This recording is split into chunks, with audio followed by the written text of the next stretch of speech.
Good evening and welcome to the Courtside Seats post-game show. I'm Cody Norman here with Daniel Zimmett. Make sure you follow along with us all season long on Twitter at Mason_Courtside and on Facebook at facebook.com/CourtsideSeats. Tonight, the Patriots opened up the in-conference portion of their schedule, playing the Northeastern Huskies and dropping the ball. They really did, Cody. 18-game home win streak in the CAA, losing 84-74. Yeah, you're absolutely right. A 10-point loss, and we really had the lead, 37-30, going into halftime. I mean, really just fell apart in the second half. A couple of highlights. Sherrod had 7 points in 1 minute at one point in the first half. We looked unbelievable. It was probably our best half so far this season. Corey Edwards, 5 assists in the first half. I think he ended with about 7. Made one of the prettiest passes that we've ever seen to Marco Gujanic. A left-handed, kind of a no-looker, went right through a couple nice bounce passes where the only way the ball was going to get through was through a bounce pass. So we talked about it a lot on our pregame show, how he really is getting more aware and really seeing the court more like we hoped. But second half, man, just fell apart. Yeah, I mean, Corey, as you mentioned, Corey is really becoming, the extension of Coach Hewitt out there on the floor. But we, as good as we looked offensively and defensively in the first half, we looked equally bad defensively in the second half. Coach Hewitt said prior to the game that he could always rely on his defense up until this point. They were outscored 54-37 in the second half and allowed the Huskies to score or to shoot the ball at a 64% clip, 6 of 9 from three-point range. Yeah, I mean, Coach Hewitt said after the game, I mean, he really saw how terrible our momentum was. Really, all three players. We talked to Sherrod, Corey, and Coach Hewitt, and they said our momentum came out. Corey used the word that they came out lackadaisical in the second half. It's like we thought we had this game. It almost was like we've been playing all season, like we've been rolling over teams, which we haven't been, and we came out absolutely flat. Fortunately, there were some highlights throughout the entire game. John Arledge, definitely, I think we'd agree, performance of the year. 21 minutes, which ended up taking away Johnny Williams' minutes. Yeah, Johnny finished with 10 minutes. Yeah, which is, I mean, at the beginning of the season, he was leading the team in minutes. I think in the first couple games, he even had more minutes than Sherrod at one point. So John Arledge, excuse me, not J2, took some minutes away there. 9 points, 9 rebounds, 2 steals. Really solid game overall. I said to you at one point, he matched up pretty well with the guys down low, too. I felt like he was playing bigger than he actually is. Yeah. Well, he looked a lot thicker. Yeah, he did. In comparison to a lot of their guys. And Vertrell Vaughns as well, he had a really solid performance. Had 23 minutes tonight, 5 of 11 for 13 points, and even those 11 field goals, that's not even half. I would say probably 3 or 4 of those were towards the end of the game. Where he was just kind of throwing up shots. He was forced to throw up a few shots, as prayers. Yeah, it really in the end there. I mean, out of hand. Vertrell today, 6th man, obviously. Vaughn Gray, 0 minutes. Patrick Holloway, minimal 3 minutes. I mean, we don't know this 6-man situation. The rotation still isn't set. It's CAA time. We're 7-6 right now. When are we going to figure out this rotation? Are we not? It's interesting because, as you mentioned, Vertrell was a 6th man for us today, and John, I would say, was probably the 7th man. Which is really it seems odd because Marco at the beginning of the season, Marco was a guy who was coming in place of John and was taking some minutes away from both Eric and Johnny. And now Vertrell, who goes from not playing a minute, didn't record a minute at all against Maryland, to the next game he's the first one off the bench. He plays sporadically. The next game he's again the first one off the bench, and then he doesn't play a whole lot. And now again he's the first one off the bench, 23 minutes. And yes, he did play extremely well tonight. But there's this uncertainty to that you and I talked about in the pregame that I don't think is healthy for this roster. Where you have somebody like Patrick Holloway, who's played very well all season long, and now he gets 3 minutes, really to no fault of his own. Yeah, he didn't do anything wrong. No, he came into the ball game and took 2 shots, 2 good shots, had 2 clean looks. Neither one of them went down. He came out of the game, didn't go back in. And it's not like I felt like he didn't match up well against the guys that he was going up against. I mean, he seemed fine. Who knows why Vaughn didn't see a single minute? I mean, it's almost like Coach Hewitt is instantly deciding, okay, Vertrail looked good for his 3 minutes. Yeah. Patrick didn't look good for his 3 minutes. Patrick's the one that's going to be in. Right. It just doesn't really make sense of how he's judging. Maybe it's practice. Maybe it's stuff we don't see. Yeah. But I don't think we've really figured out what Coach Hewitt's system is yet in trying to figure out who's going to go in there. Yeah, I think one person that has figured out, we talked about it a little bit before, but somebody who has figured out Coach Hewitt's system is Corey Edwards. Yeah. He came in, was really not getting a whole lot of minutes early on in the season, was the backup to Brian Allen. Tonight, he outplays just about everybody on the floor, I think. Mm-hmm. He's somebody who comes in and 22 minutes into the game, no turnovers. Yeah. No turnovers, 7 assists. That's outstanding basketball from your point guard. Absolutely solid game for him. I do agree with you. All right, we're going to step away for a second here. When we come back, Cody and I are going to give our keys to success. Stick around. You're watching Courtside Seats. Go Mason! Welcome back to the Courtside Seats post-game show. We're giving you our 3 keys to success going all season long. Dan, go ahead. All right, so my first one all season, limit turnovers. Coach Hewitt says under 11. All season, Cody, I've been agreeing with Coach Hewitt to get it under 11. Under 11's not working right now, so I'm going under 10. I'm changing it.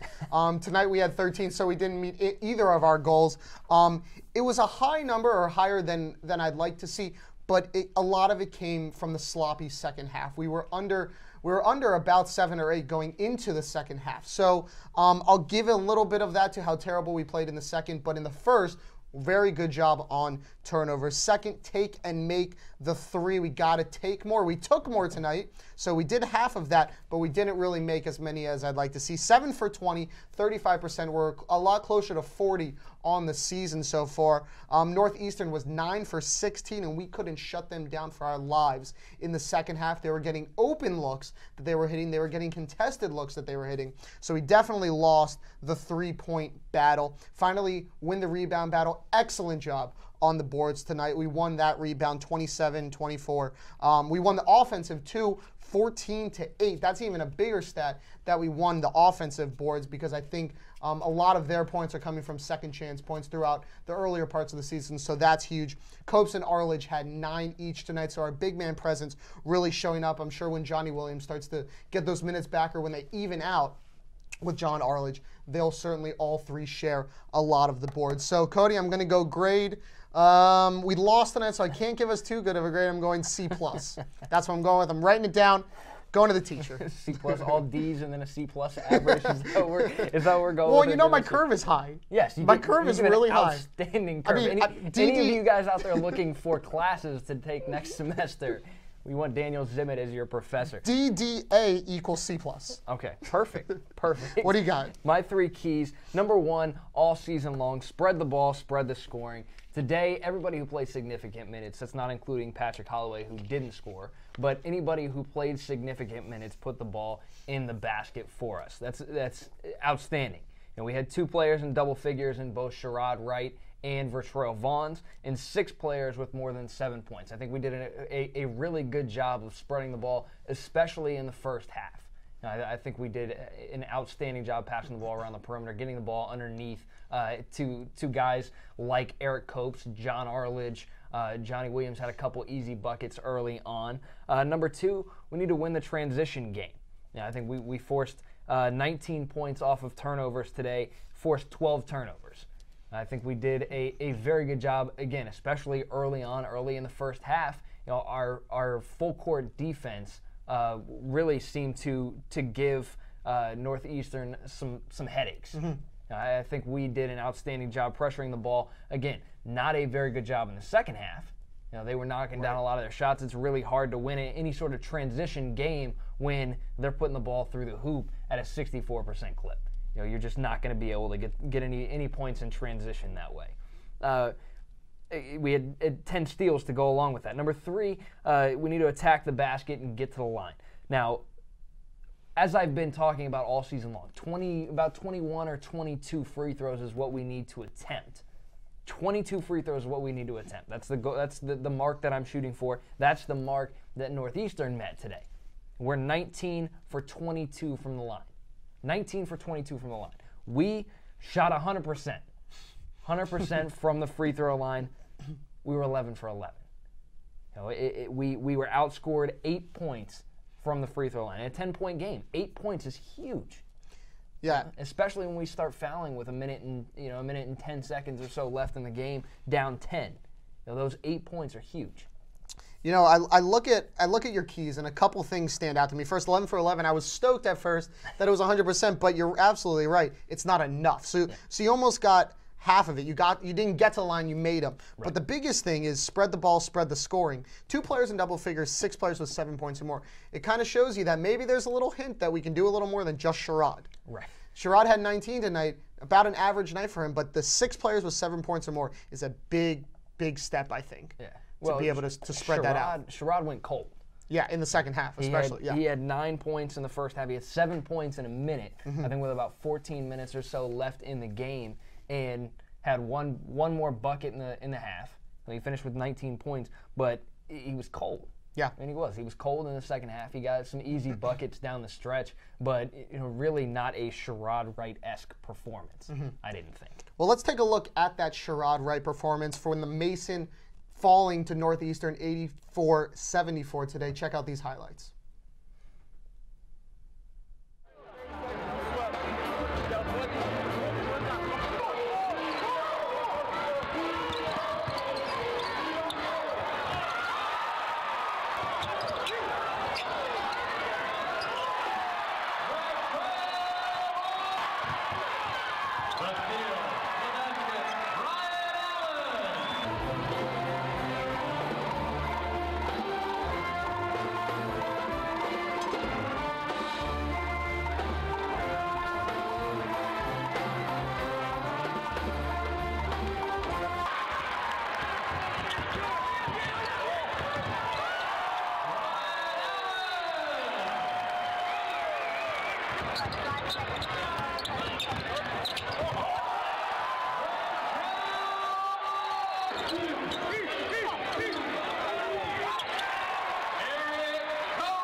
Welcome back to the Courtside Seats post-game show. I'm Daniel Zimmett, joined by Cody Norman. Thanks for tuning in. You can always follow us all season on Twitter at Mason_Courtside, online at courtsideseats.onmason.com. And if you're on campus during the show, you can check us out on Mason Cable Network, channel 231. All right, Cody, it's time for those green and gold stars of the game. And I've been wondering all night, did you change your star of the game? I don't think so. I did. You did. I did change my star of the game, although still should be him. A little bit in your heart. In your heart. I'll give this to you. No, maybe we'll go with somebody different today. Corey Edwards is my star of the game tonight. We've been talking about him all evening long. 8 points, 7 assists tonight. And on top of all of that, and perhaps most impressively for me, 22 minutes on the game, 0 turnovers. Huge. From a point guard? Outstanding job by Corey Edwards tonight. And really over the last couple of games, Corey's played very well. He's been much more aggressive offensively. He took and made a couple threes tonight, at least 2 of them, and it has been very, very aggressive, looking for his jump shot and getting the ball to the rim, feeding his teammates too. Yeah, you're right. And a little bit later in this segment, we're going to talk about our differences between Corey and Brian and what we saw, especially tonight. Right. My star of the game, though, Sherrod Wright, and I understand it's an obvious one, but he had a team-high 37 minutes, 19 points, 5 rebounds. I thought a very average night for Sherrod. But what I think we're starting to see is that he's still the X factor no matter what. If he has a great game, he propels us to a victory. If he has a poor game like he did in the second half, especially down the stretch, when he went extremely cold, I think he must have missed 3 or 4 baskets in a row there, in a time where he normally takes the game into his hands. It affects the game in a negative way, and I think you almost give the player of the game to him regardless, because he means so much to this team, whether we're up or we're down. And I think it goes back to your keys to success in that we got to spread the scoring more. We can't rely so much on Sherrod. As great as he might be, he can be our biggest success, but without him even meaning to, he can be our biggest failure as well. So he's my star of the game. Great performance out of him tonight, not to take anything away from how he played, but I think he's the X factor no matter what the outcome of the game is, just because of what he means to the team. Absolutely. Corey, you mentioned tonight, 22 minutes, no turnovers. Brian, 17 minutes, 5 turnovers. Are you surprised to see how many minutes Brian got tonight? We talked about this in the pregame show, and we talked about it a little bit earlier, but I think a lot of this has to do with the fact that there's no consistency in minutes. We talked about Patrick, got 3 minutes today.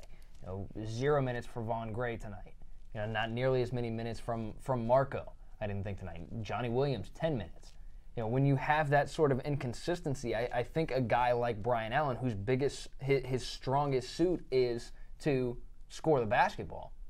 When you have somebody like that and he's not sure if he's going to play 10 minutes or 20 minutes or 30 minutes or no minutes, when you have somebody like that, he's going to come into the game and feel like he has to score to be effective and feel like he has to score to stay in the game. And by doing that, I think this is the kind of performance that you're going to get from him. You're going to get, 8 points, 8 or 10 points, because he is very talented and can get to the rim.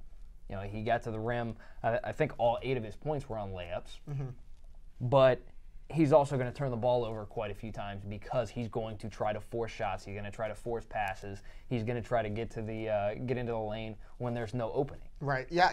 I think 17 was a little high for Brian tonight, but I think he's actually going to start to get less minutes based on Corey's performance tonight. Yeah. I think because Corey played so exceptionally well, and man, has he figured out his shot. Yeah. I think Brian's biggest downfall right now is the success of Corey Edwards. Corey has found his shot. He's found his shot inside. He can dribble, penetrate, pull up, and knock down those mid-rangers. He found his 3. I mean, he walks back holding his hand up in the air with confidence now that I don't remember seeing before. Right. I think that 22 minutes might actually raise moving forward. And Brian's might, unfortunately, lower because of how well Corey's been playing. I mean, I haven't been extremely impressed with Brian all season. I think he's been very average, but Corey has just stepped up to the plate now. Yeah, I absolutely agree with that. I think Corey has been very exceptional, especially over the last few games, which is strange because we sat in the media room down in Richmond. Yeah. And Coach Hewitt reminded everybody that maybe earlier in the season, Corey was only getting 10 minutes a game. Right. something like that. He was not getting very many minutes, and now he's the starter on this team. He's really, aside from Sherrod Wright, I think he is the leader of this team. And on the floor, I think he is the leader of the team. Well, I think Corey lost a lot of credit from the outside community because he got hurt last year. Yeah.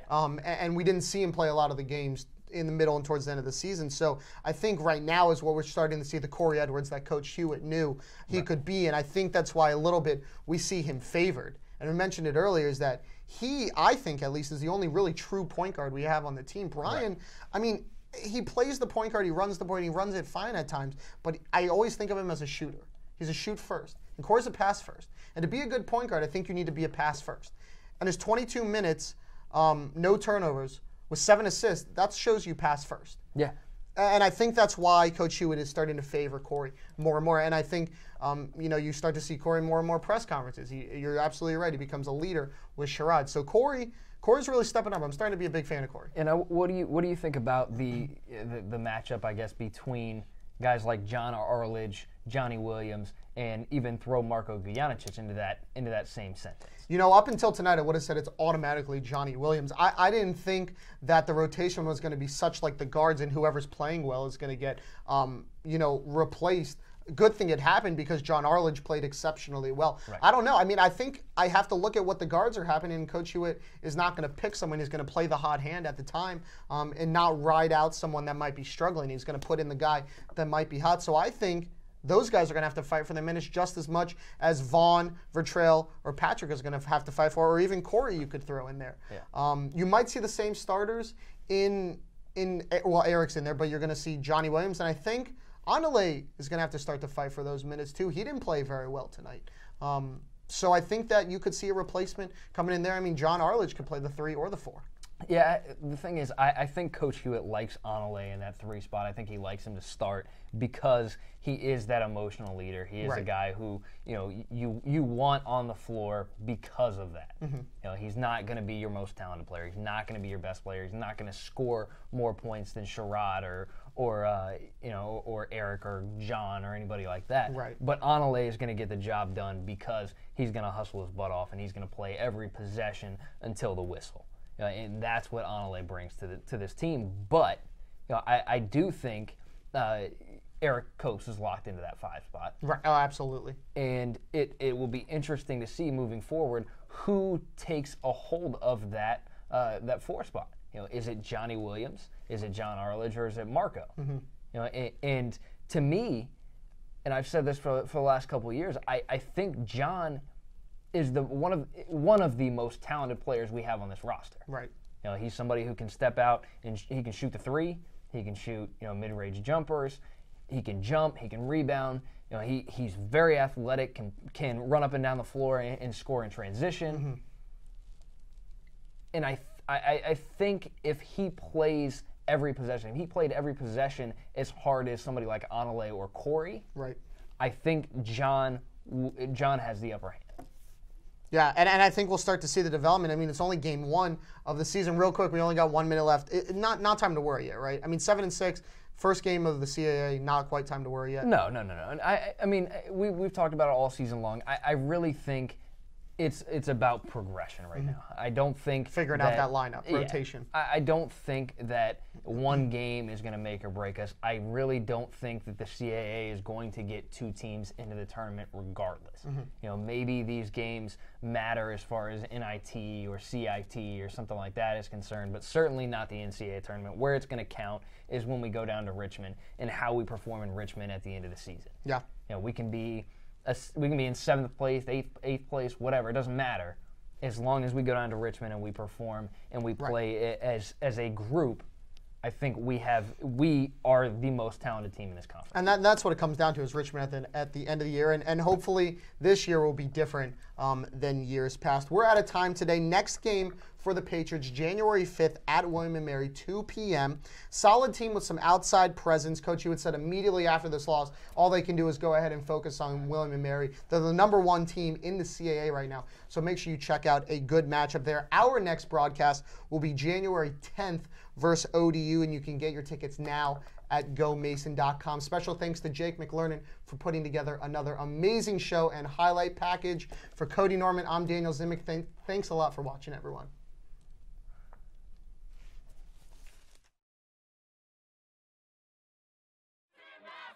What?